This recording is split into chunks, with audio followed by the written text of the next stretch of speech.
buenas noches, maestros, maestras, líderes, lideresas, defensores de derechos humanos, compañeros, cómplices, estudiantes, padres de familia, todos aquellos que se sientan convocados a este espacio de hoy. Regresamos nuevamente, últimos jueves de cada mes, vamos a palabrear. Voy a darle la palabra al compañero Heriberto, que nos va a hacer la presentación de nuestra invitada. Heriberto, buenas noches, bienvenido. Buenas noches, decirle y a todos los compañeros que nos acompañan en esta noche. Esta semana se cumple un preciso año de haber salido a la luz pública el informe de la Comisión de la Verdad. Nuestro sindicato, nuestra asociación, gracias a la líder de la Secretaría de Formación, que es nuestra compañera Cirley, pues ha hecho un esfuerzo importante para que este informe no solamente se conozca, sino que se ponga en práctica. Que nosotros, que somos sujetos políticos, podamos acercarnos a él. Incluso se sigue presentando mucha violencia. Incluso, vuelvo y repito, uno de los que genera más violencia son la ultraderecha colombiana. En la reforma que se acabó de hundir en el Senado, en uno de sus puntos se expresaba que el gobierno iba a poner en práctica a rajatabla, lo dijo el presidente, las recomendaciones de la Comisión de la Verdad. Estos ultraderechas no solamente moderó este artículo, sino que además se hundió en el Congreso de la República, lastimosamente. Eso tiene un acto de violencia. Igual vemos que en los últimos tiempos, especialmente en la costa, lastimosamente se ha generado violencia contra el colectivo LGBTIQ+, que cada día, lastimosamente, repito, se viene generando pues ese tipo de persecuciones y violencia. La persona que nos acompaña hoy es Lady Joana Benjumea. La conozco porque fue alumna de nosotros en la institución educativa Alfonso López Pumarejo y la he visto creciendo como sujeto político. Ella es administradora de empresas de la Universidad del Valle, coordinadora de la Comisión de Equidad de Género y Diversidad Sexual del Consejo Departamental de Paz. Además, Reconciliación y Convivencia, defensora de derechos humanos y líder social, integrante del colectivo LGBTIQ+, no diverso de Tuluá. Ella nos estará acompañando en este tiempo. Vamos a escucharla atentamente. Creo que lo que ella nos va a exponer es algo muy importante y que va a llegar, yo creo que va a calar en todos nosotros, de manera que sigamos conociendo muy de cerca este informe de la Comisión de la Verdad y en este caso pues la compañera Lady va a ser parte fundamental de este palabreando que es una invitación para que todos participemos, no es solamente escucharla, sino que es una provocación para que nos acerquemos más a él. Mira que los dejo con la compañera Lady Joana Benjumea. Bienvenida, Lady. Bienvenida, Lady. Muchas gracias, docentes, profesor Heriberto, Shirley, por la invitación, por esas palabras. Claro que sí, fui alumna por allá en la década del 2002, hasta el 2007 que me gradué en el municipio de Tuluá, el mejor colegio público, Alfonso López Pumarejo. Lo recuerdo mucho. Y unas palabras que me decía una docente muy sabia: disfruten esta época, esta temporada, que es la única y la mejor. Y la verdad es que es la única y la mejor. La temporada del colegio es exquisita. Bueno, sin más preámbulos, ya lo han dicho, mi nombre es Lady Joana Benjumea. Me place mucho acompañarlos esta noche en esta poderosa agenda palabreando con los docentes. A propósito, pues, de esas recomendaciones que estaban ahorita comentando Shirley y el profesor Heriberto, con base en las recomendaciones de la Comisión de la Verdad, en donde dicen que desde la escuela hay que abrazar la verdad, y es donde se debe hacer ese ejercicio de gestar esa conciencia, esa sensibilización desde nuestros niños, desde la primera infancia, que son los más receptivos. Ellos son una esponjita y todo lo que observan, lo que escuchan, ellos son promotores y dinamizadores de la transformación y del cambio. Entonces, por esos niños y esas niñas que ya están entrando, qué bueno, en el marco de esa iniciativa nace el Palabreando, me encanta muchísimo. Estamos haciendo, me parece que las cosas bien desde esos espacios de construcción, de sensibilización, y que se pueda llegar pues con un mensaje significativo y acciones afirmativas en todos los contextos. Se hablaba también pues de la triada, que hay que vincular la academia, obviamente el Estado y por supuesto la sociedad civil, que es lo que estamos representando hoy en día en el Consejo Departamental de Paz como coordinadora de la Comisión de Equidad de Género y Diversidad Sexual, trabajando hace más o menos 3 años. Todo esto surgió a raíz del estallido social. Sin embargo, desde los contextos de la universidad se venían gestando acciones desde el movimiento estudiantil y pues siempre en pro de generar conciencia, en pro de defender los derechos humanos, porque se tiene en cuenta de que Colombia ha sido un país bastante lastimado, donde hemos sido victimarios, hemos sido víctimas, hemos sido cómplices de esa violencia sistematizada que se encendió por allá en los años 60, incluso muchos dicen que desde los 50, ¿cierto? Y mire que estamos todavía en pleno siglo XXI y todavía estamos recibiendo todas esas consecuencias de esos vestigios de la guerra. A propósito de esa introducción, quiero presentarles un video. Shirley, por favor, si me apoyas allí con la transmisión. Se llama Género. Este video fue construido gracias a un apoyo de cooperación internacional a través de FICOMPAS y COMPAS, en donde a través de estas vinculaciones, Estado, sociedad y academia han venido fortaleciendo los consejos departamentales y los consejos territoriales de paz. Se titula Género. Este es el 5º capítulo de una serie documental que se estará transmitiendo en los próximos días en Telepacífico. Dura 8 minuticos para que vamos como dándonos cuenta desde un contexto más amplio sobre lo que es el género y el enfoque de género, que también recomienda la Comisión de la Verdad vincular en esos procesos formativos. Entonces, allí está. Género, aquí estoy para contar.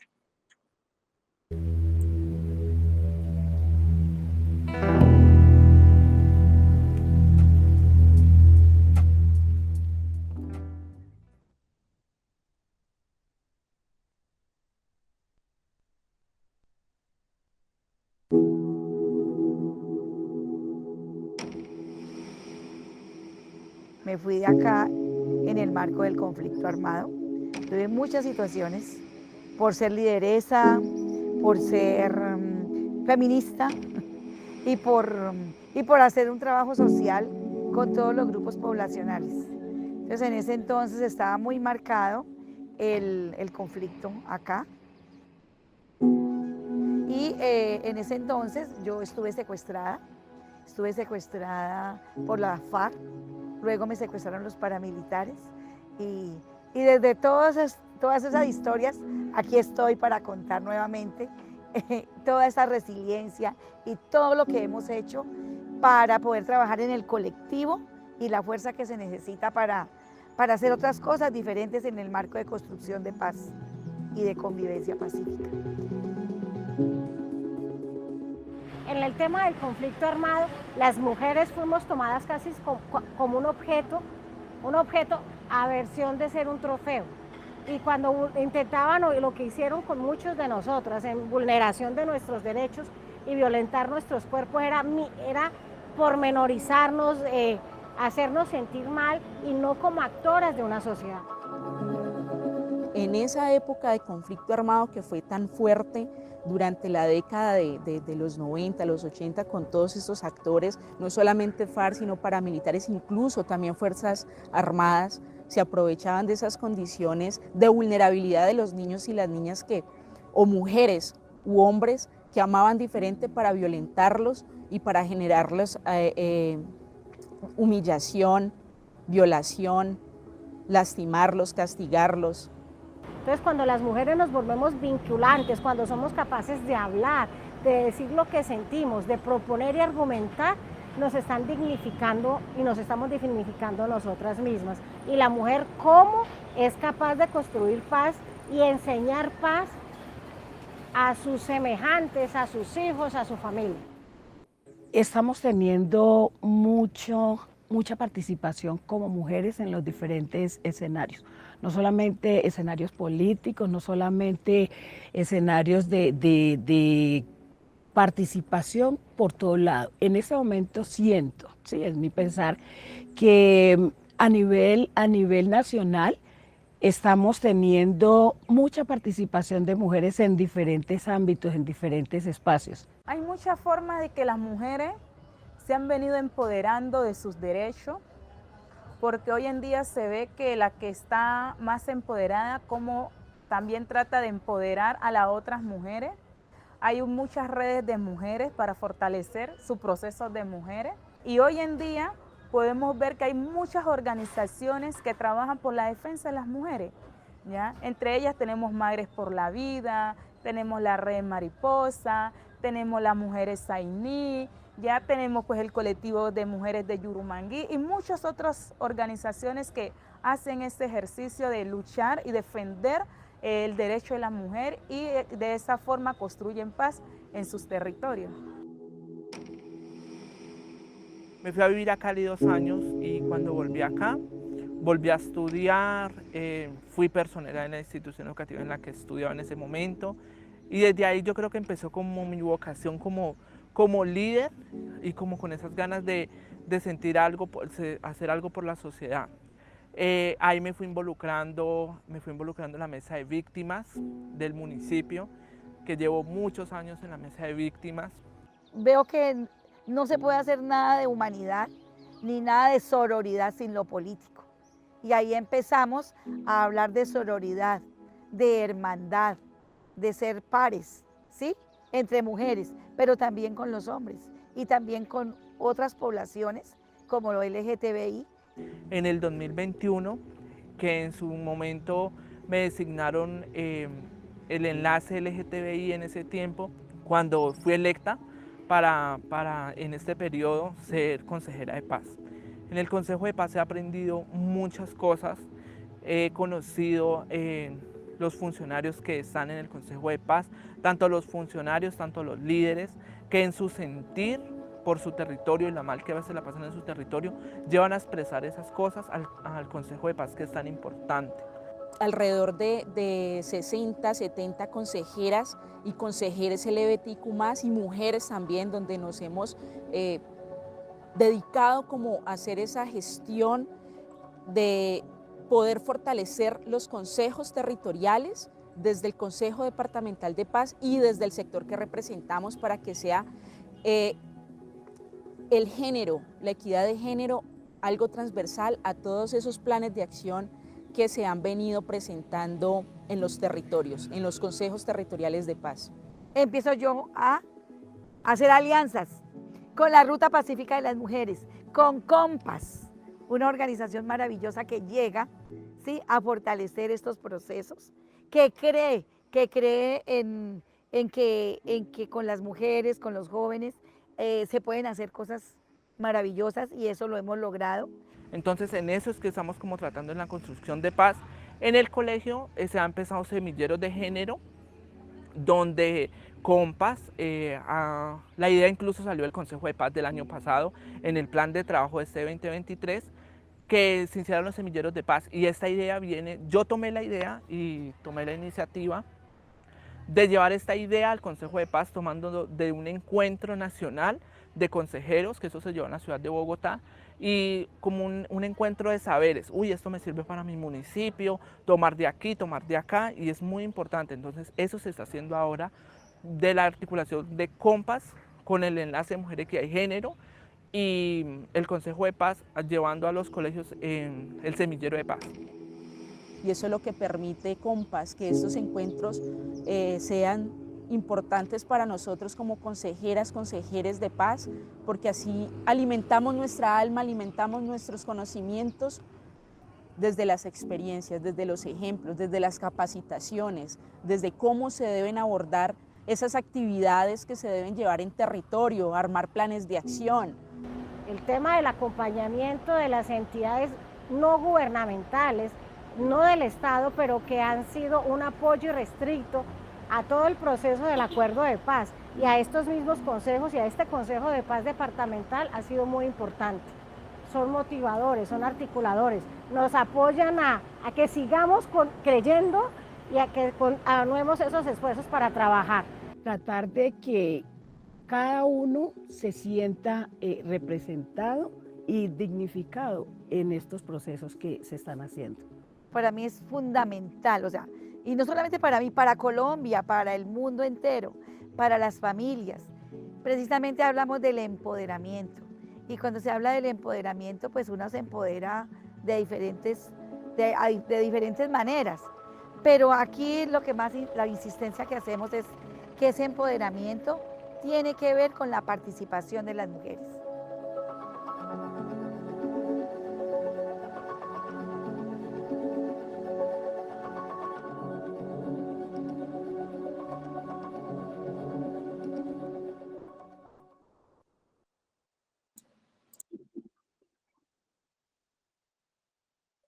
Bueno, ese es como la serie documental con el que quiero darle apertura a este conversatorio.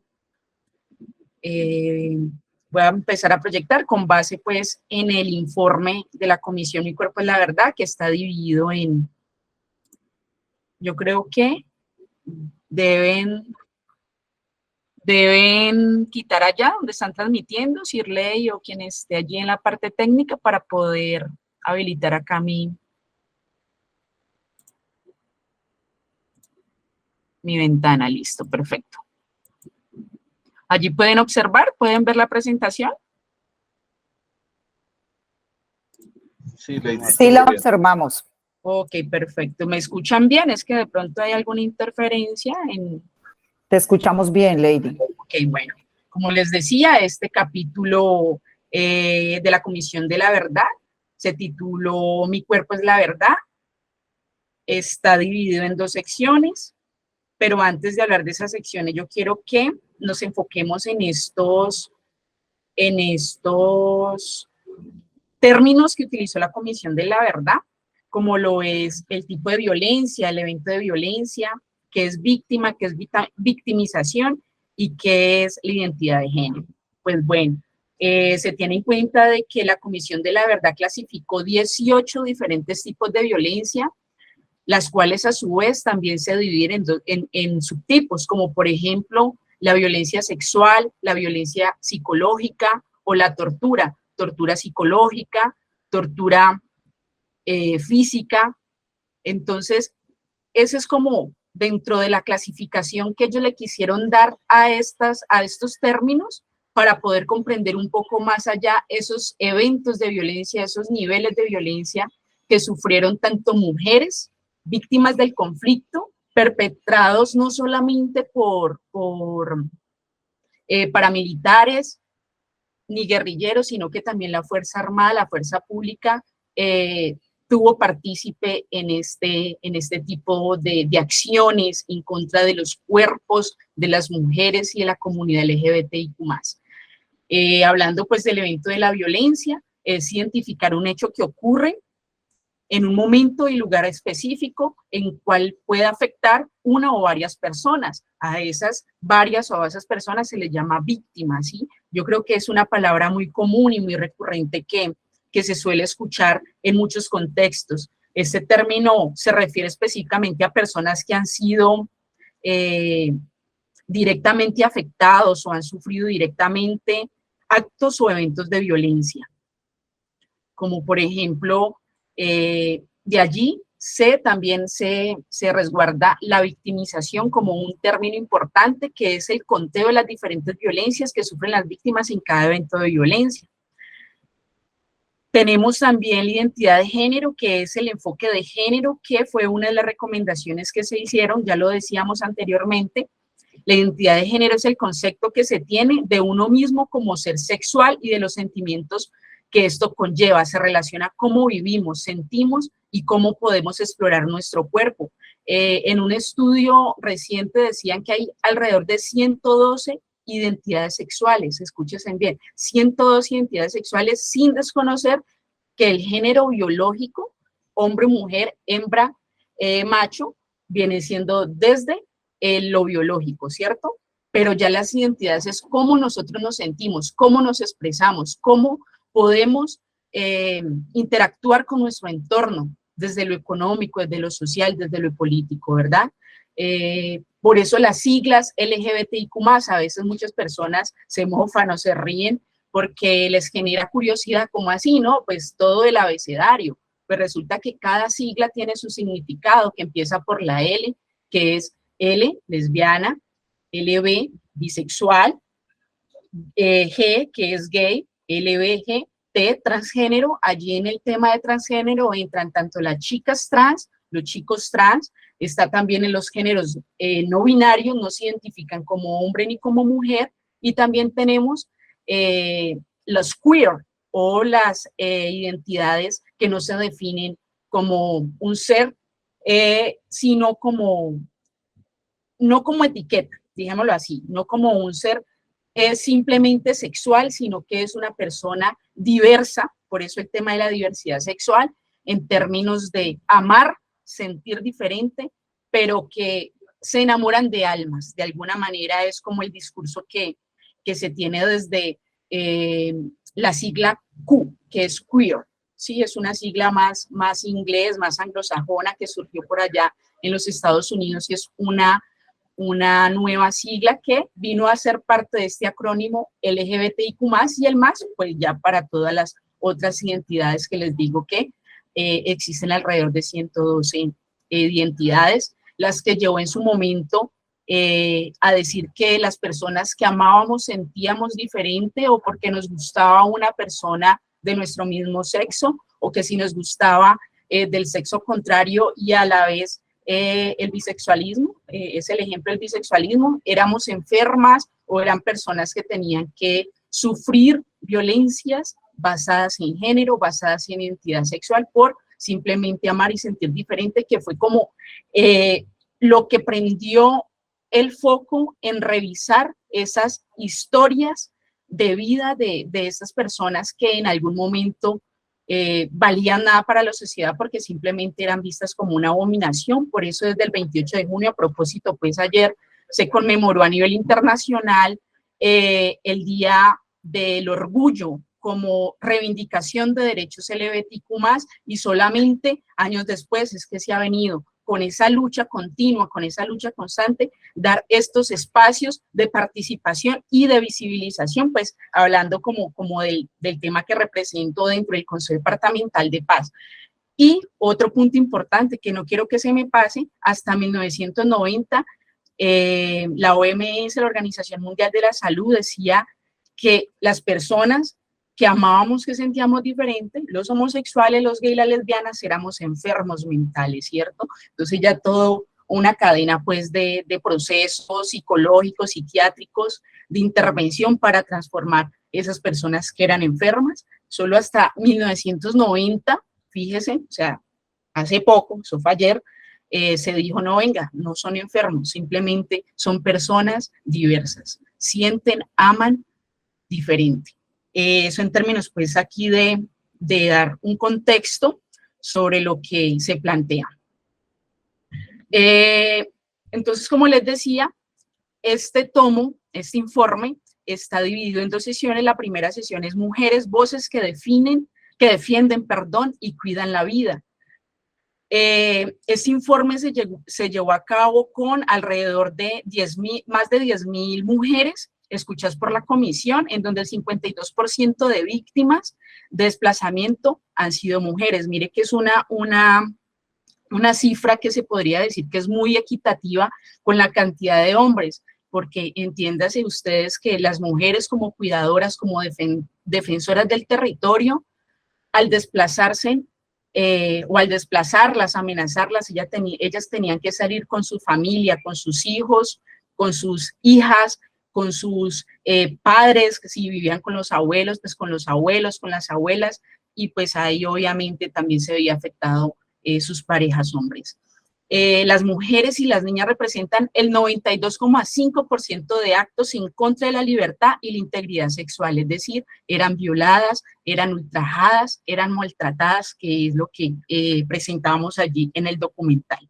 La segunda sección, la verdad es arcoíris, que ya es la sección en donde habla y retrata la enorme deuda política que se tiene en Colombia con el tema de la comunidad o las personas LGBTIQ+, en donde hay unas cifras bastante preocupantes y eso lo pueden encontrar en el informe físico. Yo tengo por acá el informe físico. Claro que sí, lo hemos estado estudiando a detalle en muchos espacios. Este es como el cuarto conversatorio en donde nos invitan a participar para llevar esas voces de apropiación de la verdad desde nuestra comunidad como representante de la sigla L, ¿cierto? En este informe nos encontramos que el 54,5% de los hombres que fueron lastimados, que fueron violados, desplazados, eran hombres gay, seguido por las lesbianas, el 26,6%, el 12,2% personas bisexuales, el 8,1% mujeres transgéneros y el 2,2% los hombres transgéneros. Para este registro del informe se llevaron a cabo más de 13.000 entrevistas, fue un estudio inductivo, cuantitativo y yo diría que mixto porque hubo las dos metodologías de estudio, tanto cuantitativa, cualitativa, para poder desagregar ese tipo de violencias, que ahora más adelante se las voy a mostrar cómo quedaron pues como ubicadas. Entre esas más de 28.000 personas que fueron escuchadas y es a través de esas entrevistas que fueron realizadas tanto a víctimas directas del conflicto, tanto a familiares y testigos que evidenciaron pues estas formas de violencia o estos eventos de violencia en los territorios. Las 5 hechos más reportados por las mujeres en estas entrevistas fueron desplazamiento forzado, lo que les decía, lo que generaba pues que ese 52,5, 3% se desplazara de sus territorios y llegaran a ciudades, a la urbanidad. Las amenazas, como el segundo evento de violencia más recurrente, el exilio, que pues ya se entiende que el exilio es salirse completamente del territorio que se habita y llegar a otros países donde le puedan brindar ese resguardo a las víctimas, en este caso, pues las mujeres. La violencia sexuales, lo que les decía, se divide en subtipos de violencia, violencia psicológica, violencia física y la violencia sexual, la tortura, que también tenemos pues allí la identificación de los subtipos. Y el actor más significativo en estas acciones de violencia, pues fueron los paramilitares, ¿sí? Seguido por la guerrilla y las fuerzas públicas que ya se los comentaba. Acá pues está la segregación tomada del informe, aquí pues la gráfica tomada directamente, en donde ya se habla pues la verdad es arcoíris, la distribución de víctimas LGBTIQ+ por orientaciones sexuales. Esas entrevistas cabe resaltar que la Comisión de la Verdad ha sido la única institución del Estado o la única entidad del Estado que dijo, venga, vamos a mirar qué pasó también con la comunidad diversa, porque otros informes cuando hubo esa desmovilización paramilitar en el 2004, porque nadie habló de ese tema que afectó muchas vidas y muchas personas, ¿qué pasó? Desde ahí se forjó entonces la importancia de hacer un estudio con enfoque de género, un estudio con enfoque diferencial, en donde se revisara las personas afrocolombianas, negras, raizales, indígenas, personas con discapacidad que también vivenciaron desde sus propios cuerpos, porque el cuerpo también es político, este tipo de violencias y conflictos que eran básicamente perpetuados porque les decían que o eran sapos, me disculpan la expresión, por comunicar supuestamente ellos en su imaginario de que llevaban información a la guerrilla y la guerrilla maltrataba porque pensaban que era informante del paramilitarismo. Entonces llegaba también el tercer actor armado, que era la fuerza armada, la fuerza pública, y también, entonces fíjense ustedes que estos territorios donde confluyeron estos actores armados violentaban a las personas, sobre todo a las mujeres y LGBTQ+, que es lo que nos consagra hoy acá, pensando desde esa forma de generar miedo y generar pánico en los territorios. Por eso ellos tenían que salir de sus espacios, de su espacio que habitaban. Controlar la vida de las mujeres para controlar el territorio, que es lo que les he estado pues diciendo. Las violencias sexuales y reproductivas contra niñas y mujeres. Este informe también revela algo muy, me parece a mí, algo bastante escabroso, ¿no? Niñas, adolescentes eran las más afectadas. Las niñas adolescentes eran el botín de guerra más apetecido para estos actores armados y que perpetuaron pues la guerra como tal, y siendo permitido por el Estado, porque sabíamos que en ese entonces estaban generando unas violencias, unas estrategias de guerra, y que los medios de comunicación simplemente se hicieron los que no escuchan, los que no ven, solamente mostraban realidades alternas como ganó Colombia 5-0 Argentina, y en esas dinámicas se las pasaban, ¿cierto? Pero en esa Colombia profunda, en esos espacios rurales, en esos campos, en el Cauca, en Magdalena, en Nariño, el Valle del Cauca, estaban siendo afectadas las zonas rurales por estos grupos armados. Entonces se tiene pues que el 89.51% de las víctimas fueron mujeres y el 10.49% de hombres. Fíjense ustedes que estas cifras son bastante alarmantes, porque siempre dicen, no, es que las mujeres se revictimizan, es que el tema de ese feminicidio, eso no existe.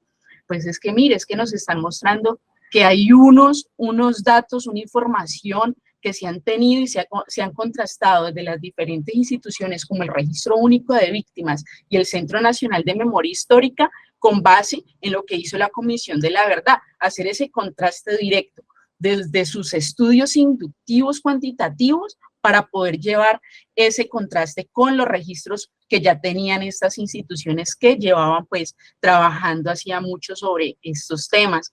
Entonces, no podemos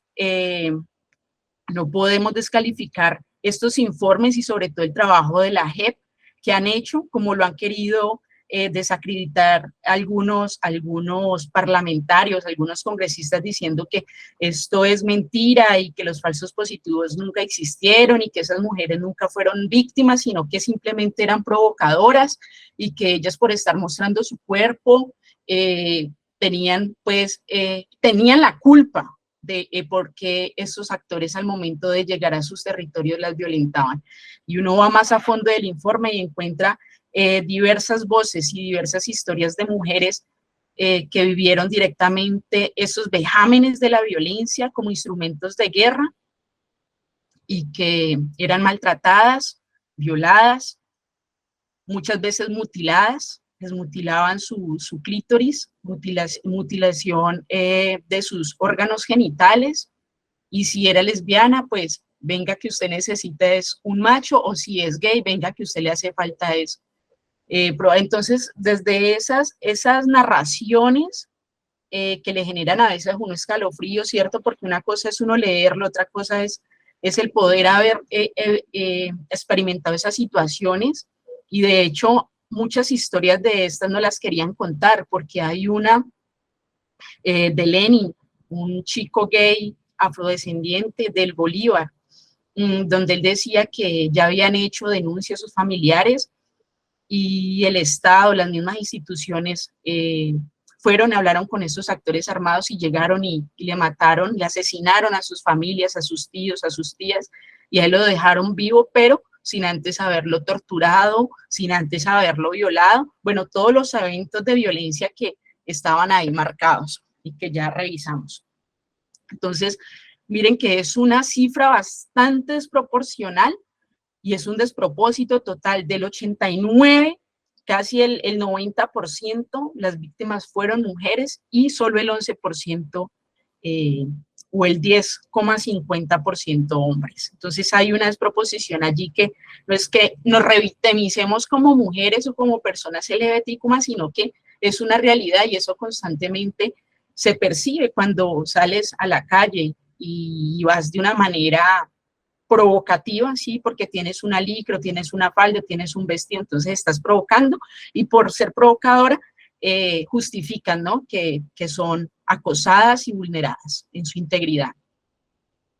Bueno, acá volvemos otra vez. Los paramilitares las se dicen las violencias sexuales como estrategia de guerra. Se dice pues que tanto los paramilitares como las FARC fueron como los que más sevicia tuvieron en el momento de lastimar, de humillar, de despojar de su dignidad a las mujeres y a las personas LGBTIQ+. Acá tenemos esta tabla, me pareció importante traerla para que la revisemos en términos de la cantidad de departamentos. De los, Lady, ¿sí? Es que mostrarnos la tabla porque yo veo es la diapositiva final que dice gracias. Entonces, podrías, por favor. ¿Ahí ya la vieron? Sí, por favor, y la puedes ampliar un poquito, gracias. Claro. Sí, está perfecto. Listo. ¿Ahí ya? Sí, ya la podemos ver. Bueno, ok, perfecto. Entonces, acá tenemos los departamentos de mayor presencia paramilitar por violencia sexual. Recordemos que estos son uno de los eventos más recurrentes en los territorios y quienes los perpetuaron: Magdalena, con 2.043 eventos de violencia sexual; Antioquia, seguido Bolívar; Putumayo, ¿sí? Con 765 eventos de violencia, seguido por Nariño con 675, y acá se ubica nuestro departamento Valle del Cauca, viene siendo el 1, 2, 3, el sexto departamento con eventos de violencia sexual. Por los paramilitares, pues tenemos conocimiento de que quienes estuvieron en esta zona del departamento fue el bloque Calima. En Magdalena eran los bloque héroes, no recuerdo, bloques héroes, porque pues hasta nombres de héroes, de héroes y villanos, ¿no? Ahí podrían segregar quiénes son los villanos, quiénes son los héroes. Entonces se ponían nombres hasta impacto para que justificaran este tipo de acciones y que todavía se siguen justificando.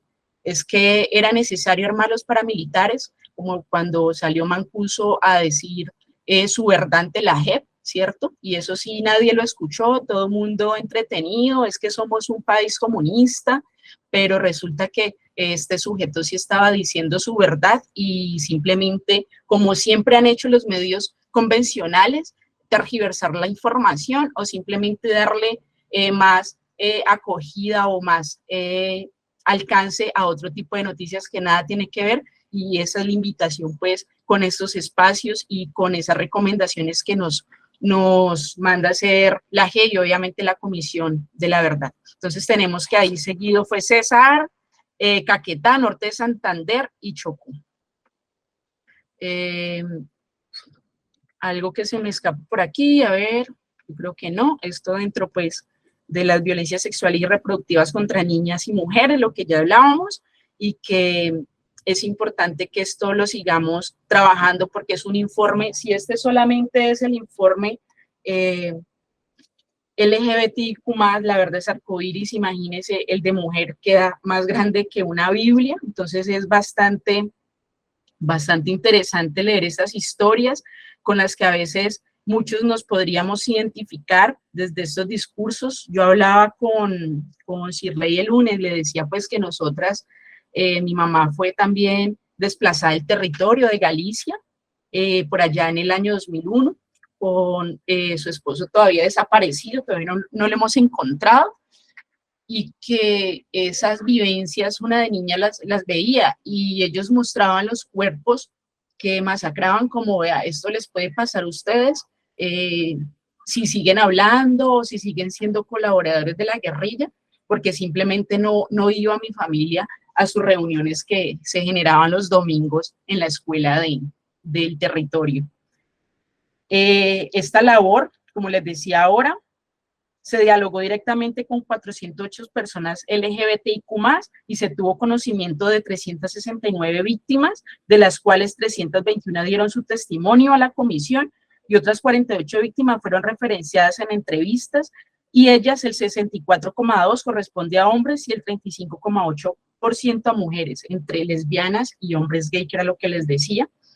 Y pues felicitar y agradecer a la comisión porque permitió escuchar esas voces, permitió que las mujeres expresaran y las personas LGBTIQ+ lo que les había ocurrido en esos conflictos internos, en ese conflicto interno que todavía sigue siendo una realidad. Ahora ya es otro grupo que es el ELN, y ahora ese es el nuevo reto y el desafío, ¿no? El poder llegar a hacer un acuerdo de paz con los helenos, y que nosotros y nosotras, ustedes como profesores, como docentes, como maestros, modelo y ejemplo a seguir, puedan llevar esos mensajes de unidad y la importancia que es defender esos acuerdos de paz, y que es una realidad la violencia que ha vivido Colombia por muchos años y que todavía se sigue perpetuando, porque ya no solamente está en lo rural, sino que ya se urbanizaron. Entonces encontramos las BACRIM, encontramos pues grupos armados dentro de nuestros mismos territorios urbanos. Entonces ya ni siquiera la violencia la están viviendo nuestros campesinos y campesinos, que ahora ya son sujetos de derecho. Ya podemos decir que son sujetos de derecho porque antes no. Y estas participaciones, pues, importante para que se pueda llevar un mensaje de sensibilización, de importancia de defender estos acuerdos, de seguir fortaleciendo estos enlaces de paz, estas redes de apoyo, desde lo que ustedes están gestando acá, que los felicito, profesoras y profesores. Y bueno, ese es como básicamente el mensaje. Quedo presta a preguntas, alguna duda con alguna cifra, aquí estoy. Lady, muchas gracias por tu intervención, por tu participación, muy interesante, y pues felicitarte por todo el trabajo que vienes haciendo. Allí en esa tabla faltó la Guajira. La Guajira, no sé por qué no aparece, porque el trabajo lo hizo anteriormente, lo había hecho Memoria Histórica y había recopilado toda la información de Bahía Portete. Las mujeres en La Guajira, las lideresas, fueron violentadas sexualmente. Entonces no sé por qué en la Comisión de la Verdad se escapó ese departamento donde las mujeres guayú fueron ultrajadas violentamente, sexualmente.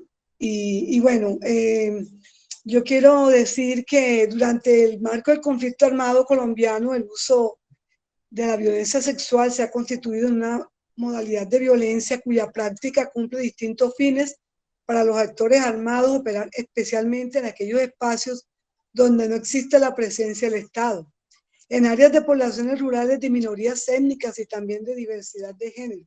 Como es sabido, la violencia es utilizada como estrategia de guerra por los actores del conflicto en su lucha por el control de los territorios y las comunidades que en él habitan. Esto me lleva a pensar, y lo que acaba de exponer Lady me lleva a pensar que en el papel de la mujer dentro del conflicto armado, al considerarla por el enemigo como un botín de guerra, lo que sin duda deshumaniza a la víctima, vulnera su grupo familiar e imparte el terror en el territorio. Bueno, yo tengo una serie de preguntas para ver si podemos dándole respuesta a estos interrogantes que me surgen a raíz de todo este tema, que es muy interesante. Bueno, desde la investigación que yo hice, yo me sitúo en los Montes de María. Eso no quiere decir que esto no haya ocurrido, porque la violencia ha sido sistemática en nuestro país.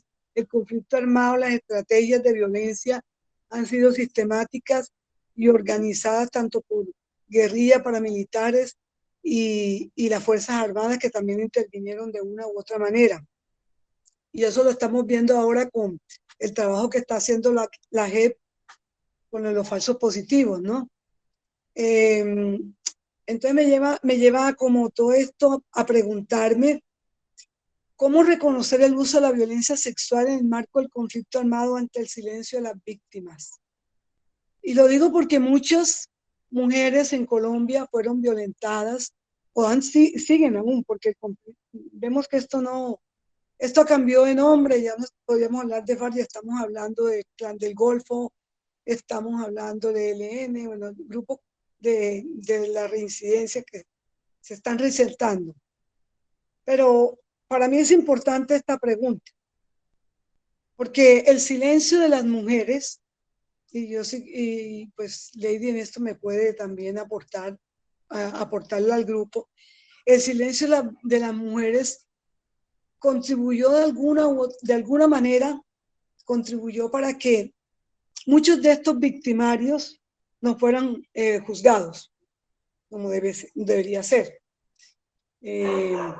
Las mujeres guardaron silencio, y en el trabajo que yo hago hay un testimonio donde una de las mujeres de Salado es violada sexualmente y ella se guarda el silencio, calla, y calla porque hay una razón para la cultura montemariana, la cultura de los Montes de María, la cultura de la costa norte y de algunas culturas todavía, algunos pueblos en Colombia. La virginidad sigue siendo para la mujer el tesoro más grande de su cuerpo, y esperan llegar vírgenes al matrimonio. Entonces, y de eso hizo uso el paramilitarismo en Colombia, ¿no? Él estudió muy bien, ellos estudiaron muy bien la importancia que tenía, y lo veíamos en el Magdalena con un gran paramilitar. No voy a comentar el nombre en este momento, pero este señor le compraba vírgenes y se valía la necesidad que tenían los campesinos, las personas vulnerables económicamente, para comprar vírgenes, porque le gustaba que le llevaran vírgenes, ¿no? Y hacía negocios con las vírgenes. Entonces, eso es importante. Y el silencio para mí me parece que fue o sigue siendo en la víctima, digamos, utilizado para guardar su honra. Me callo porque si yo hablo, entonces ya yo no voy a tener el valor en mi territorio, ¿no? Voy a hacer una cosa más del montón. Ya no me van a valorar, ya los hombres no se van a fijar en mí, porque ya yo fui usada. Entonces esa es una pregunta que a mí ¿cómo se puede romper ese silencio? ¿Cómo podemos hacer en los territorios para que las mujeres hablen lo que les ha pasado? Pues he visto que hay estrategias que se están utilizando de las organizaciones que están apoyándola de alguna manera psicológicamente, pues ellas, pero sigue siendo un obstáculo para poder judicializar a estos victimarios. Esa pregunta la tengo.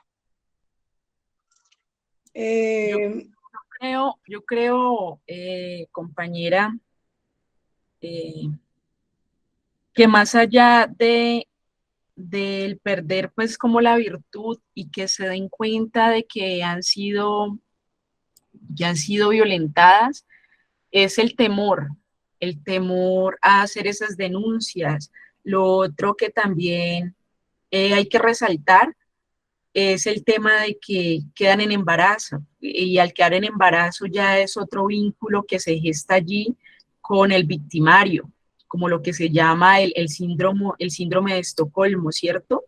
Entonces ya si quedan en embarazo allí, ¿cómo puedo yo denunciar si es mi hijo y ya tengo una conexión, o cómo puedo ir a abortar? O sea, desde lo cultural hay allí bastantes aristas, ¿cierto? Hay que mirarlo desde esas aristas que pueden afectar lo psicológico, porque cuando eres violentada, cuando violan a una mujer, imagínese todo el daño, no solamente físico que genera, sino el daño psicológico, y que en esa violación queden en embarazo, y que en ese embarazo por cultura no tengan esa conciencia. Que también celebro el tema del aborto, aunque a muchos les moleste, a muchas y a muchos les moleste el tema del aborto, pero es un mecanismo de poder defender de cierta manera esa dignidad que ya nos queda en términos de violaciones, ¿cierto? Porque pues ya cuando es por irresponsabilidad es otro tema, pero pues no es tema de debate. Sin embargo, es eso. Yo creo que más allá de el verse violentadas, todo este importe psicológico que les genera, sobre todo a las mujeres adolescentes, a las niñas, porque pues siguen siendo unas niñas, y que queden en embarazo, o que pueden generar ese síndrome de Estocolmo con su victimario, que ocurre, no tengo pues la cifra exacta, pero ocurre, ¿cierto? Ocurrió casos puntuales con la que era precandidata a la presidencia, se me olvida el nombre, que terminaron con la una, eso, que una de ellas quedó en embarazo, bueno, y se generó ahí una situación, ¿cierto? Entonces yo creo que eso es un ejemplo muy claro sobre lo que se puede gestar allí, y que nunca más volvimos a saber de Clara, creo que era que se llamaba, la que quedó en embarazo de uno de los comandantes, y la otra pues que se devolvió para Francia y solamente viene, como dicen coloquialmente, a pescar en ríos revueltos cuando estamos en elecciones. Entonces yo creo que básicamente es como esa postura. No sé si respondo, profe. Sí, sí, es importante que también haya aclarado también lo del miedo, ¿no? El miedo a hablar por lo que puede ocurrir con mi familia. Y tengo una pregunta también, porque me surgen varias preguntas a raíz de todo esto, de este tema, y cómo los arreglos de género sustentados en las masculinidades despóticas, eso va perpetuando, ¿no? La objetivización de los cuerpos femeninos. Y es que aquí el tema de las masculinidades, porque siempre se habla de digamos, la feminidad, ¿no? Vamos a trabajar desde lo femenino, pero es importante también el tema de las masculinidades, y Mara Vivero, que es una de las autoras que más lo ha trabajado en Colombia, hace mucho énfasis en esto, ¿no? Nosotros no podemos seguir construyendo un binarismo, en pensar de que todo, el trabajo también hay que hacerlo de las masculinidades. Ese trabajo es importante, porque a partir de esa formación tan patriarcal que se sigue fortaleciendo, ¿no? En estos territorios, eso da lugar a que se crean ciertos arreglos de géneros y roles de género que los hombres van cumpliendo, y son utilizados por estos grupos armados dentro de su discurso, dentro de su estrategia de guerra, para tomar a la mujer como un botín de guerra frente al enemigo, ¿no? Y hacer uso de ella, la cosifica. Y esa cosificación lleva a crear estos conflictos se vuelvan más agudos, porque vamos a coger la mujer de un hombre en un territorio, la violentamos para sembrar el miedo en ese territorio, ¿no? Y aprovechamos también, en ese caso, las lideresas. Hacen uso de las lideresas, y es preocupante esa forma, porque es que el patriarcado está encasillado ahí. No podemos negar esa formación patriarcal, se encasilló, y eso de hecho ha hecho uso tanto la guerrilla como los paramilitares para el conflicto armado. Entonces también en eso hay que tenerlo presente, ¿no? Y yo diría, ¿cuáles serán los mecanismos que van a contribuir para poner fin a las violencias silenciadas? Si tenemos en cuenta que alrededor de la víctima de violencia se crea un manto de señalamiento y de vergüenza frente a todo lo que está, ¿qué mecanismos habría que utilizar para que no sigan ocurriendo estas situaciones en estos territorios, ¿no? ¿Cuáles serían los mecanismos o estrategias a utilizar Bueno, en estas comunidades? yo digo lo siguiente, y es lo que se está ahorita fortaleciendo desde los consejos territoriales de paz, que son una figura muy importante en los territorios y que han sido subvalorados, porque simplemente pues acá los consejeros, las consejeras y los consejeros estamos ab honorem.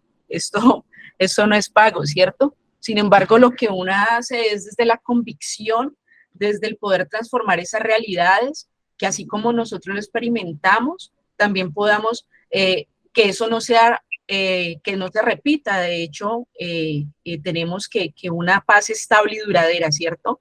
Pero los gobiernos anteriores o el gobierno anterior lo que hizo fue pasarse por encima de este acuerdo, con base en ese plebiscito que se asume que se perdió, porque pues por un porcentaje muy mínimo, por unas décimas, se podría decir que se perdió en esa elección del plebiscito. Entonces ellos, los que seguían allí después del acuerdo de paz en el 2016, después de Santos, ¿cierto? Lo que hicieron fue mofarse de esos acuerdos y no cumplirlo, ni siquiera se llega a un 2% de haberlo cumplido.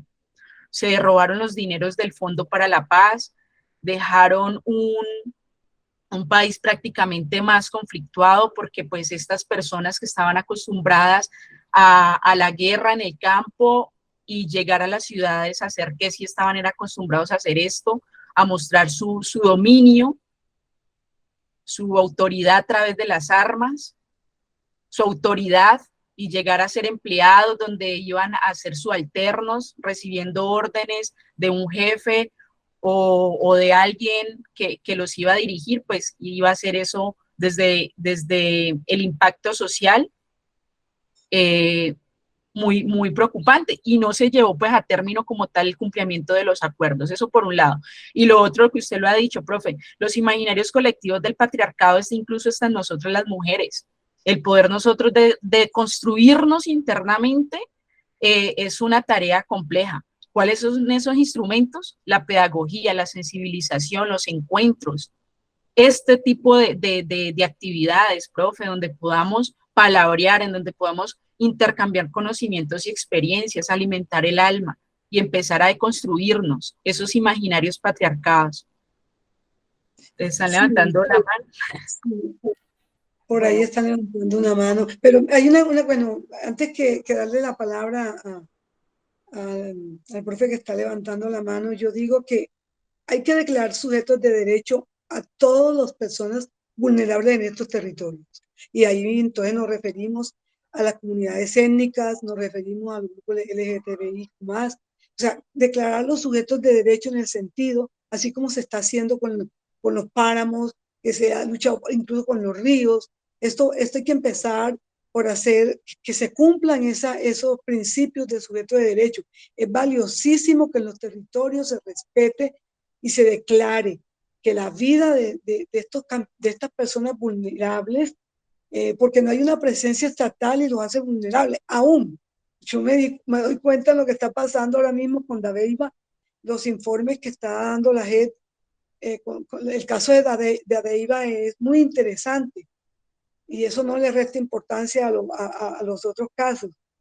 Pero oí lo que los coroneles y los de las Fuerzas Armadas expusieron hoy, me aclaran muchas cosas.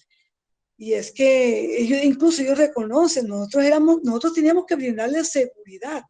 Nosotros era el Estado, la presencia estatal éramos nosotros, y sin embargo hicimos todo lo contrario. Entonces ya eso es importante, y ellos están reconociendo, ¿no? Reconociendo lo que hicieron, que eso es importante, y reconocer que todo lo que ha pasado, y eso tenemos que tenerlo presente, en los territorios se debe que no hay una presencia estatal. El Estado no se ha hecho presente en ninguna forma. ni en educación, ni en salud, ni en seguridad. Estos territorios han estado solos. Estos campesinos, esta lideresa les ha tocado batallar solos, o sea, contra viento y marea, contra este conflicto armado.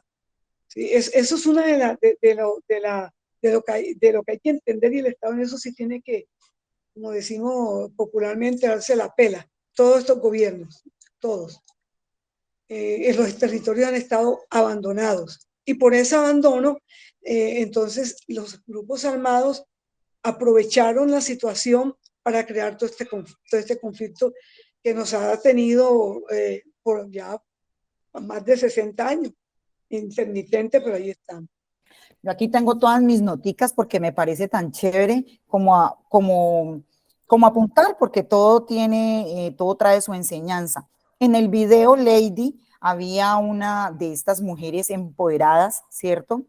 Ella decía que volverse vinculantes construye y enseña paz. Me gustaría que pudiéramos conversar de ese término. ¿Qué es volverse vinculante? ¿Apunta a qué?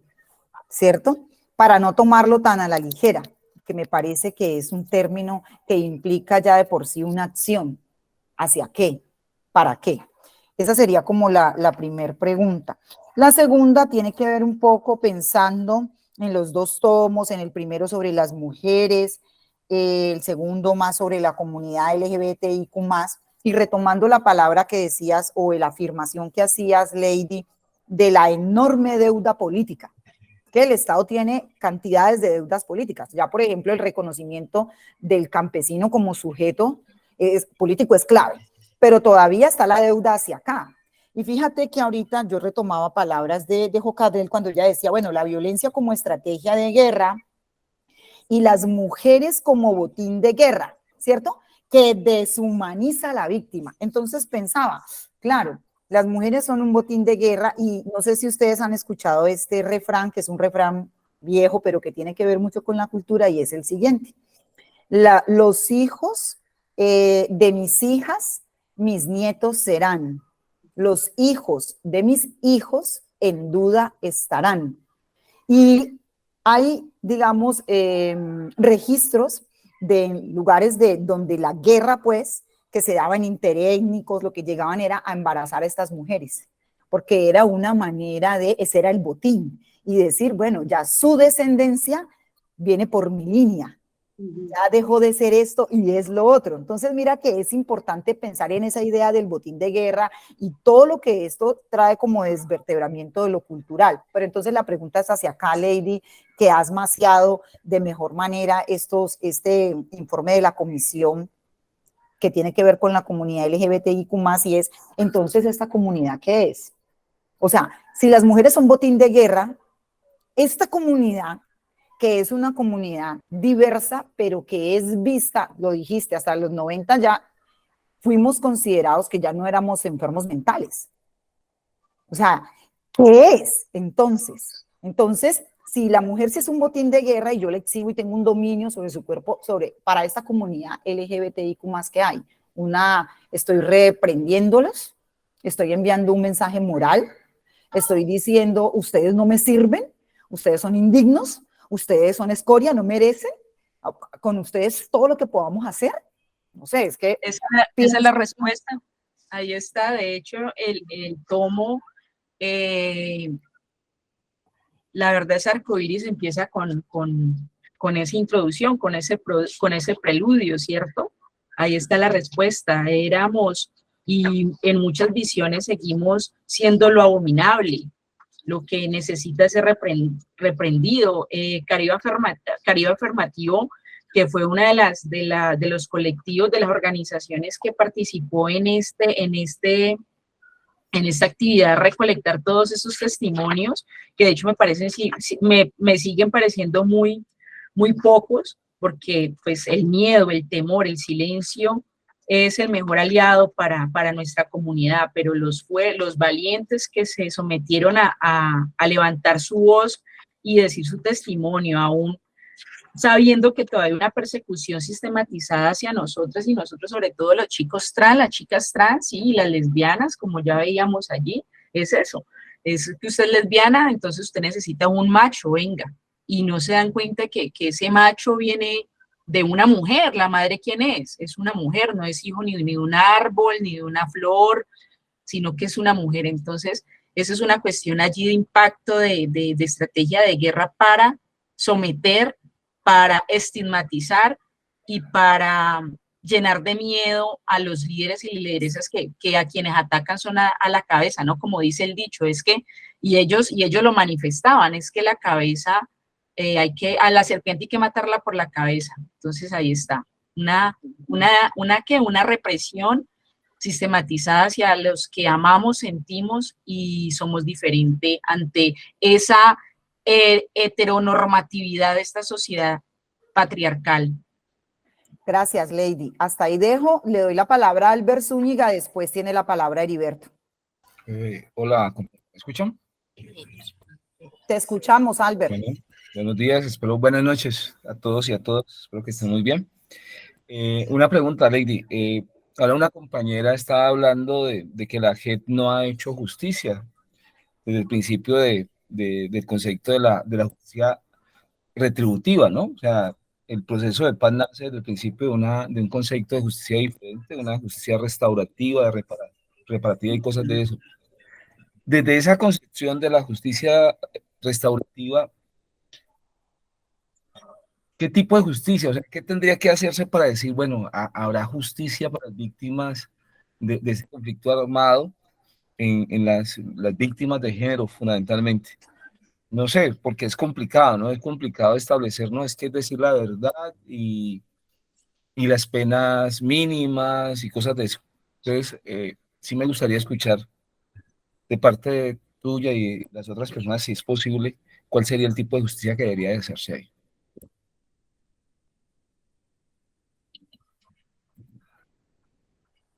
Heriberto. Yo creo que vamos recogiendo y ahorita entonces respondemos en el orden, ¿listo? Ya respondimos la de Shirley, queda pendiente entonces la de Esperanza y la que está haciendo el compañero Albert. Y falta la mía de vinculante, acuérdate. A vinculantes, sí. Heriberto. Bueno, gracias. Gracias especialmente a Lady, pues, por haber estado con nosotros hoy, haber enriquecido este palabreando. La pregunta que yo iba a hacer ya la hizo Shirley, más sin embargo, yo quiero reconocer el trabajo que está haciendo la compañera Jocabel con su investigación en la costa, con su escrito, muy interesante el libro, y el trabajo que también está haciendo Lady, pues, aquí en el Valle del Cauca. Enseñar en la diversidad hoy en día es muy complicado, con el cuento de la calidad educativa y todas estas arandelas que tenemos en la actualidad.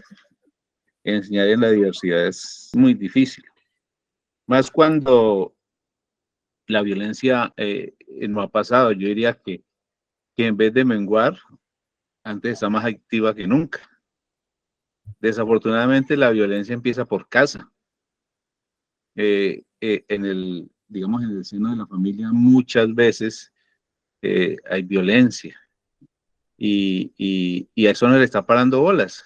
Esto no le está parando bolas porque así sea muy antiguo el dicho que digamos que la primera escuela de la familia, eso tiene que ser así.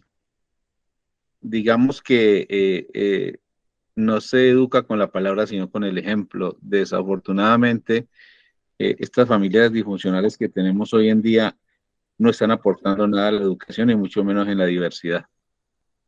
Mi pregunta para Lady sería, en la actualidad, en lo que está pasando hoy en nuestro país, especialmente en el Valle del Cauca, en Tuluá, ¿qué tan complicado es enseñar en la diversidad?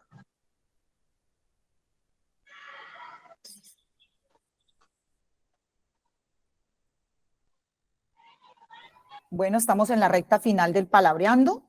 Hemos palabreado, yo creo que muy rico, muy chévere, muchas gracias. Jocabel, tienes la palabra por si vas a redondear algo y Lady nos responde entonces las preguntas. Bueno, me parece interesante las preguntas que están por responder, Lady.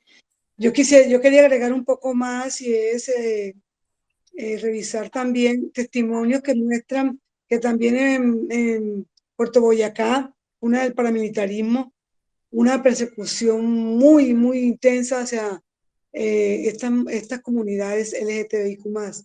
También en San Onofre, Sucre, un paramilitar conocido como el Otto, hubo muchísimos asesinatos y una violencia sistémica por la homofobia que se sentía.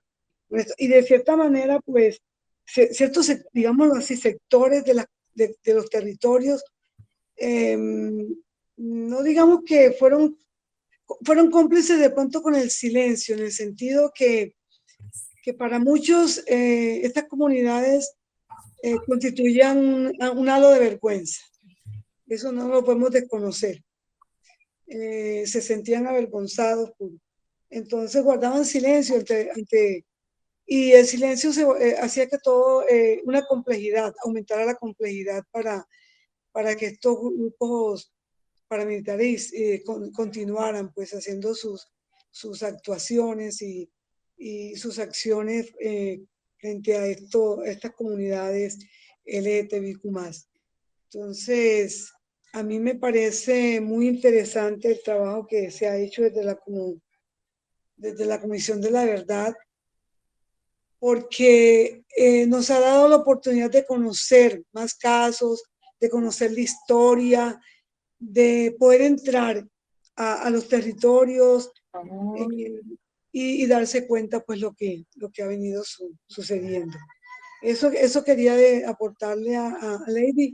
Y yo espero pues que esa pregunta que hizo el profe ahorita me parece importante, cómo yo creo que Lady nos va a tener una respuesta interesante a eso, cómo desde la escuela se puede contribuir a formar se puede hacer un buen trabajo, ¿no? Es largo, porque apenas comenzamos parece importante esos semilleros que se están formando de género en las escuelas, ¿no? Pero esto es un trabajo que apenas inicia en Colombia, que ya países como Argentina, como Chile nos llevan la vanguardia, pero aquí en Colombia estamos en pañales. Bueno, eso era lo que yo le quería ir para que Lady ya dé respuesta a lo de los profes y pues ya despedir el conversatorio. Bueno, básicamente lo que ha comentado la compañera Yocabe es ese tema de la justicia transicional, que es la transformación de lo económico, de lo social, de lo político. Y eso se esperaba que ocurriera una vez entrara el nuevo gobierno hace 5 años atrás, ¿cierto? En el 2018, cuando toma nuevamente la batuta el Centro Democrático, para hablarlo desde los partidos, ¿cierto? Tengamos en cuenta que Colombia ha sido gobernado por más de 200 años por una misma élite política, ¿cierto? Tengamos en cuenta eso, o sea que desde la transición o la política transicional que se habla en los acuerdos era progresiva y que en esos acuerdos se diera cumplimiento al enfoque de género y a los enfoques diferenciados. Ahora es una exigencia de transformación y un aporte importante con base a lo que dice Jacobi allí, con el tema también que dice el profesor Heriberto, de entonces cómo enseñamos diversidad en las escuelas, cómo hacemos ese ejercicio si nosotros apenas estamos aprendiendo del tema. Argentina, Chile, Perú, ¿cierto? Incluso Cuba, que han pasado también por problemas de conflictos internos, y eso lo vemos en estas enseñanzas, de que Colombia está en pañales con el tema de justicia transicional. A veces nos parece como que, bueno, es que la justicia retributiva, si ellos hicieron todas estas situaciones de violación, de crímenes de guerra, tienen que ser sentenciados, ¿cierto? Pero entonces, ¿cuál es esa sentencia o cuáles son esas demandas que hay que hacer? ¿Cuáles fueron esos líderes en ese momento que estaban gobernando el país y que permitieron que eso surgiera? Y eso viene desde Turbay, ¿cierto?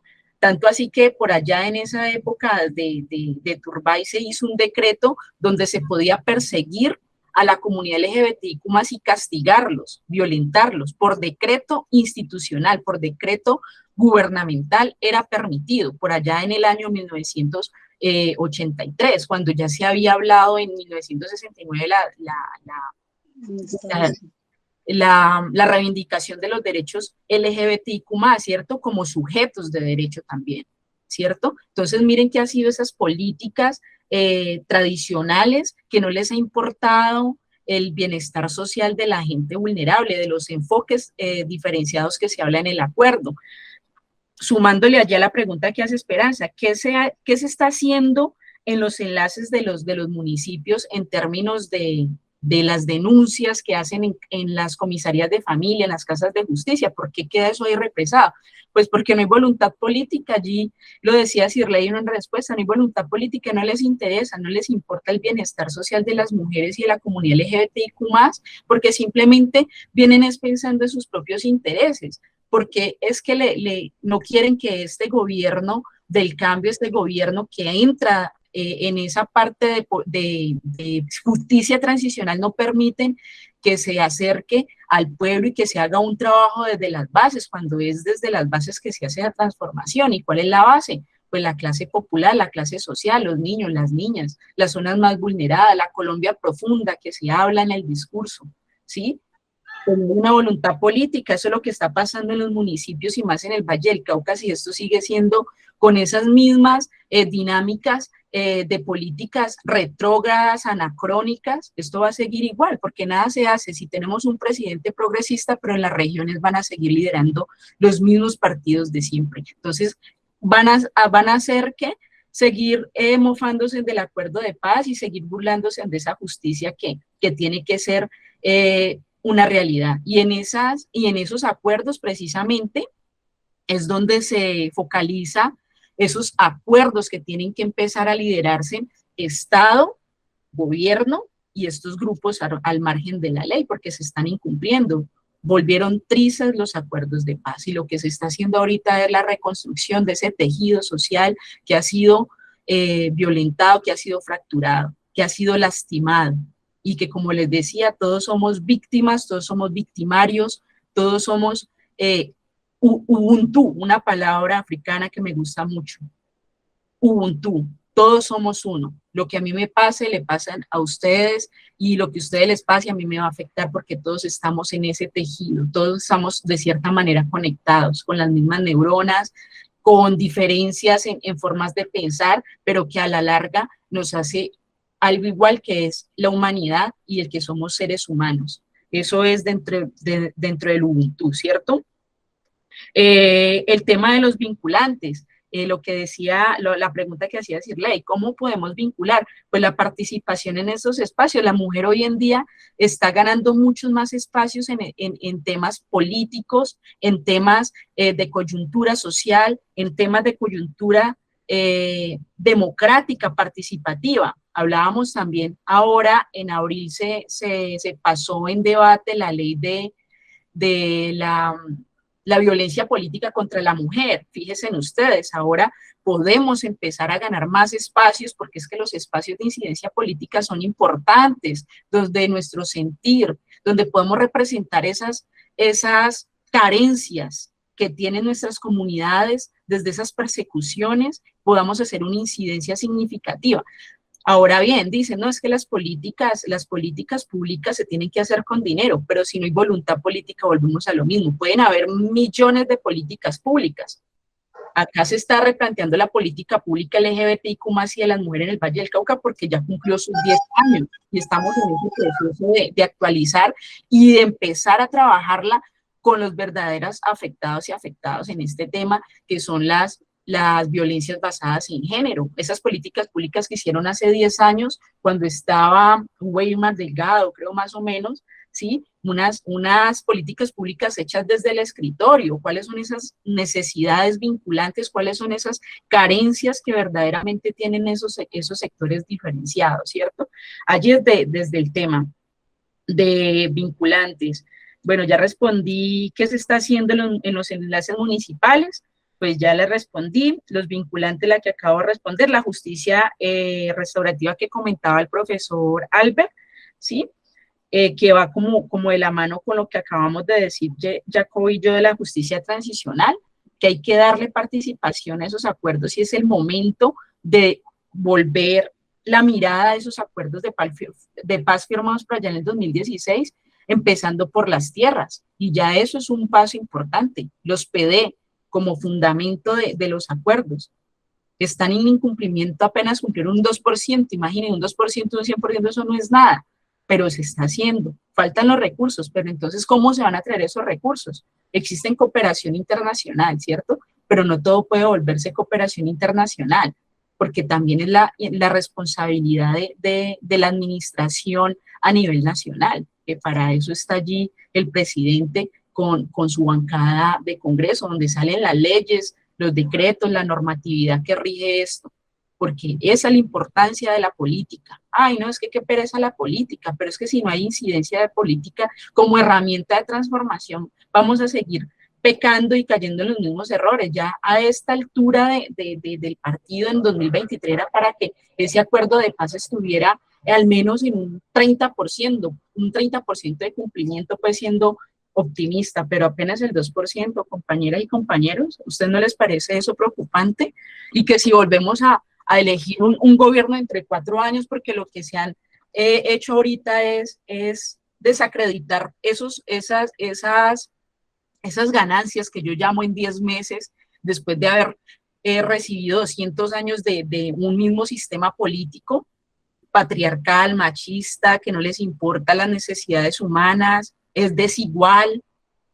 Entonces, es eso. Yo creo pues que haya quedado pues ahí como respondí a las preguntas y los aportes que hicieron, pero es esa conciencia que tenemos que empezar a gestar y esa es la responsabilidad de todas y todos, no solamente los maestros, sino que esa educación empieza desde casa, como muy bien lo dijo el profesor, y es la primera institución que existe. Así es, Lady, quedó clara. O sea, vamos a ir cerrando y la respuesta ya, la que acabaste de dar es eso. O sea, cómo trabajar eso, cómo trabajarlo desde todo el territorio colombiano, desde las diferentes instancias, porque estamos hablando de familia, escuela, instituciones, en las empresas. En las empresas la política de género, el conocimiento sobre género no se aplica, no hay una política como tal y se viola, o sea, los privilegios se usan y entonces es hacer, lo que acabas de decir es muy importante, yo creo que esto nos da una perspectiva diferente. En esa relación pasado-presente, yo le daba el nombre de un texto que me encontré mientras indagaba para el palabreando de hoy. El texto se llama Perseguir con violencia para aniquilar la diferencia. Entonces yo decía, bueno, pucha, yo soy profe de ciencias sociales y yo tengo claro, si yo voy a hablar de, por ejemplo, desplazados, yo digo, yo tengo un texto literario que me sirve. Entonces yo voy donde Laura Restrepo, que tiene los desterrados, los desposeídos de la tierra, no, desposeídos de la tierra es de otro. Bueno, se confundía ahí como el dato. El caso es que yo me voy, por ejemplo, si es el conflicto fratricida, yo me voy entonces para Leopardo al Sol, de Laura Restrepo, por decirlo de alguna forma. Pero yo le decía a Lady, en la literatura uno siente, si va a hablar de la diversidad sexual, uno siente que, carajo, ¿para dónde cojo? Si yo me voy a narcotráfico, yo sé que me puedo ir por Rosario Tijeras, ¿cierto? Yo tengo ahí, digamos, ya me acordé del texto, se llama Población Errante, Multitud Errante de Laura Restrepo. Habla sobre los desplazados. Pero entonces yo le decía a Lady, ¿cómo hacer esa relación pasado-presente? Yo pensaba desde el texto literario y después de que conversamos, Lady, me quedé pensando en eso. Y la relación que traigo para hoy tiene que ver con esa idea que la Comisión de la Verdad también retoma para explicar cómo la persistencia del conflicto armado. Y es, la Comisión de la Verdad dice que la doctrina del enemigo interno sirvió para la persecución, exterminio físico y político.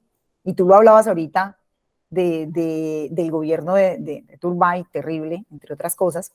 Y entonces uno llega y dice, claro, hay una persecución y todo el tiempo la sociedad está como en un paralelismo, estamos divididos, porque lo que hay hoy, si nos dicen es que estamos, ¿cómo es que nos dicen? Parcializados, eso no es de hoy, Esa es, digamos, una herencia cultural, ¿cierto? Entonces, ¿qué pasa? Digamos que en esa doctrina del enemigo interno, en la década de los 40 y los 50, ¿a quiénes se perseguían? Bueno, si se perseguían a liberales, ¿cierto? Después se van a perseguir cuando se crean las guerrillas a los comunistas, a los socialistas. También dentro de esa política del enemigo interno se empieza a perseguir la diferencia, ese otro. Entonces, una de las diferencias, entonces, si somos católicos, entonces persigo el que profesa otra religión, tiene otra creencia. Entonces, ahí empezaron a entrar también estos grupos. Pero luego sobresale, entonces, ¿quién o quiénes? Van sobresaliendo estas diversidades que son, como tú lo decías, Lady, me pareció muy bello como lo manifestaste, y creo que la escuela debería empezarlo a conversar de esa manera, y es la diferencia porque se ama, se piensa, se es distinto, se reconoce de una manera distinta, y si yo entiendo eso, pues empiezo a mirar al otro desde una mirada digna, y ese es, digamos, una de las recomendaciones de la Comisión de la Verdad y a las que le apuesta este espacio del Palabreando. Palabreando es un espacio de concienciación, que podamos nosotros decir, si la Comisión de la Verdad nos invita, ¿cierto? Nos dice, hay que recuperar la dignidad de la vida, la dignidad del ser humano, porque es que hemos estado parcializados, esta es una sociedad dividida entre liberales, conservadores, entre pobres y ricos, entre dignos e indignos, entre gente de bien y vándalos o bandidos. Entonces todo el tiempo nos estamos como dividiendo, parcializando, pero los muertos se ponen del mismo sector, que es el sector de los vulnerables. Vemos que en esa relación de pasado-presente, la invitación es a establecer un orden donde la dignidad humana sea base de las relaciones sociales. Si la dignidad humana se vuelve base de las relaciones sociales, dejaremos de vernos como indignos, dejaremos de ver al otro porque no, ama de manera diferente a mí, se reconoce de manera diferente a mí, dejaré de verlo como ese enemigo interno, ese otro al que yo tengo que estigmatizar, destruir, violentar, ¿cierto? Yo creo que una de las barbaries de este conflicto precisamente pasa por esa deshumanización, por ese desconocimiento del otro, por esa imposición de eso que ha sido lo heteronormativo, que es lo que ha mandado, digamos, la parada. Entonces, decir hoy, en una relación pasado-presente, es vincular también estas poblaciones diversas, como hoy ya no estamos hablando de liberales conservadores, ¿cierto? E incluso nos dicen que tenemos diversidad de partidos, pero si miramos en esencia es como un sofisma de distracción, realmente, cambias como el nombre, pero sí saltan a la vista las diversidades, las pluralidades de los sentires, de las maneras de pensar, y eso hace que tengamos que considerar a ese otro y pedir que se pueda recuperar esa dignidad, como lo decía ahorita Ocabet cuando decía declararlos sujetos de derechos. Hay que hacer ese trabajo. Creería entonces que en esta relación pasado-presente, hoy habría que mirar ese enemigo interno, porque representa lo otro, lo rechazo, lo estigmatizo, lo excluyo, y eso entonces permite que se justifiquen todos los vejámenes. Una lectura juiciosa de la Comisión de la Verdad implica también por hacer ese mea culpa, por reconocer que estas violencias están enquistadas también en nuestra cultura, y hay que decirlo, hoy lo decía, hoy estuvimos en una charla bien interesante en la Universidad del Valle, hoy lo decía el excomisionado, decía, y se nombraron responsabilidades, entre ellas la de la Iglesia, porque entonces toda esa sociedad moralista, esa sociedad que dijo que las cosas eran así, eso es lo que impera hoy, y sigue imperando en nuestros colegios, hoy todavía, y por decir, en los colegios públicos hay libertad de cátedra, pero si el maestro tiene una concepción religiosa, esa es la que impera en su clase, y opera eso como una verdad absoluta, y desde allí seguimos violentando, porque esa población sigue siendo vulnerable. Y entonces hoy encontramos estudiantes con niveles de depresión.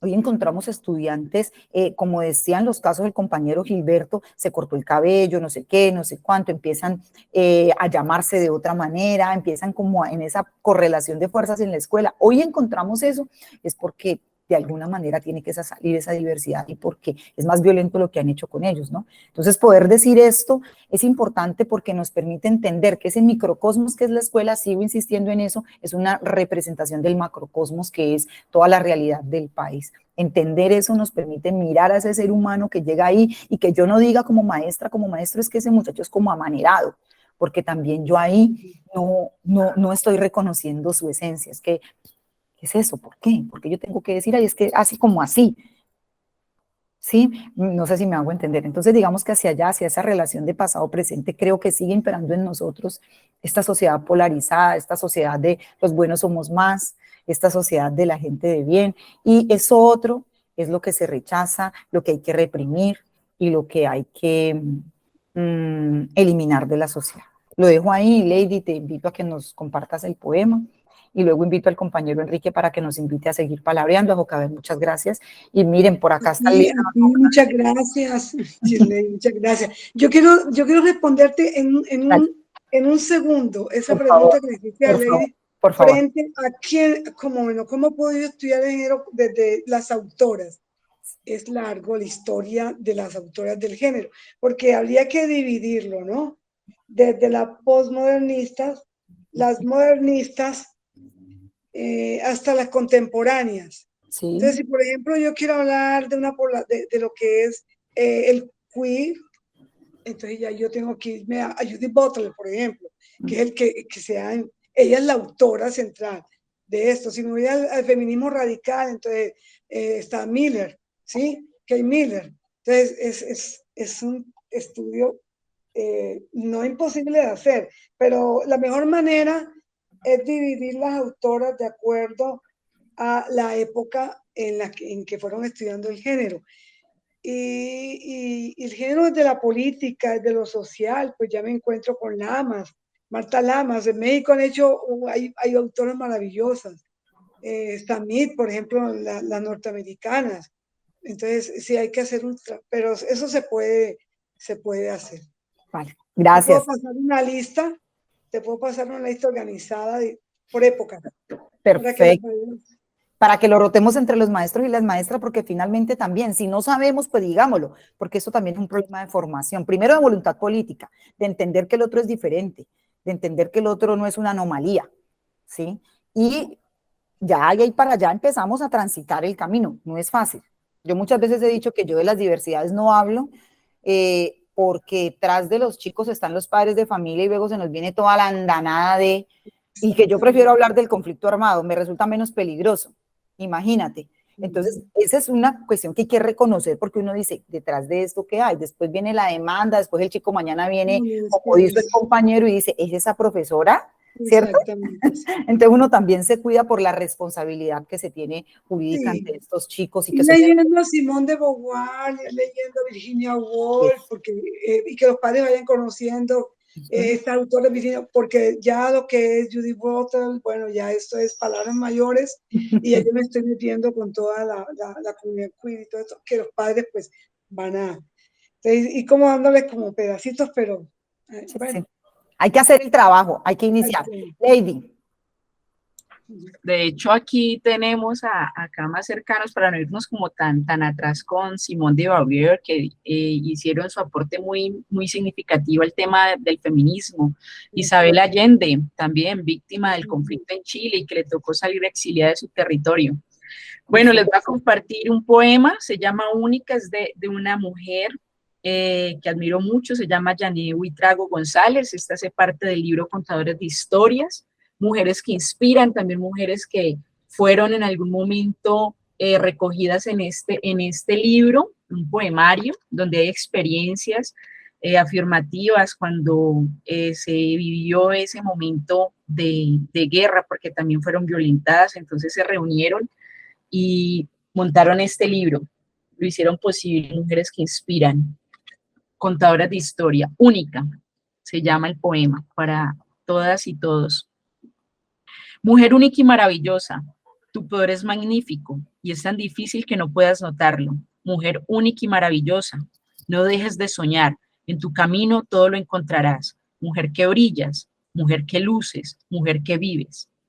Mujer única y maravillosa, Cada día el sol alumbra tu rostro, las lágrimas enjuagan tu alma.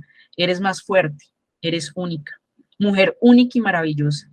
Jardín de rosas para ti, arcoíris de colores alumbran tu existir. Ahí está. Gracias. Se me olvidó decirles que siempre estamos con el vasito del palabreando, Lady, por ahí te lo mandaremos porque este es una insignia de la casa, ¿cierto? Cabello, usted ya tiene el suyo. Gracias. Por ahí me lo enseñó el profesor Heriberto ahora. Con ellos nos vemos con frecuencia, con la profesora Claudia. Entonces, ahí está, súper. Gracias por la invitación, por ese recordatorio, ese souvenir tan importante. Y por acá estamos en lo que necesiten, tienen mi número, podemos hacer el coloquio que se había pensado para que también hablemos a personas del Congreso que han adelantado políticas y leyes alrededor de este tema, porque ya es un compromiso y está dentro de esas recomendaciones para que empecemos a construir una mejor sociedad, y es desde la base, desde la escuela.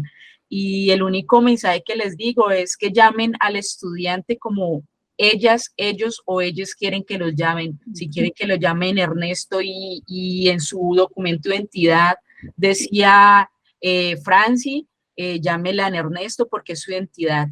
Si quieren que la llamen Pepito Pérez o quieren que la llamen Juana, llámenla por lo que ellos se sienten y se puedan identificar como seres sintientes y personas que aman diferente. Es solamente ese mensaje. Llámenlo y trátenlo como ellos quieren que los traten, basados en el respeto, en la tolerancia y en la inclusión.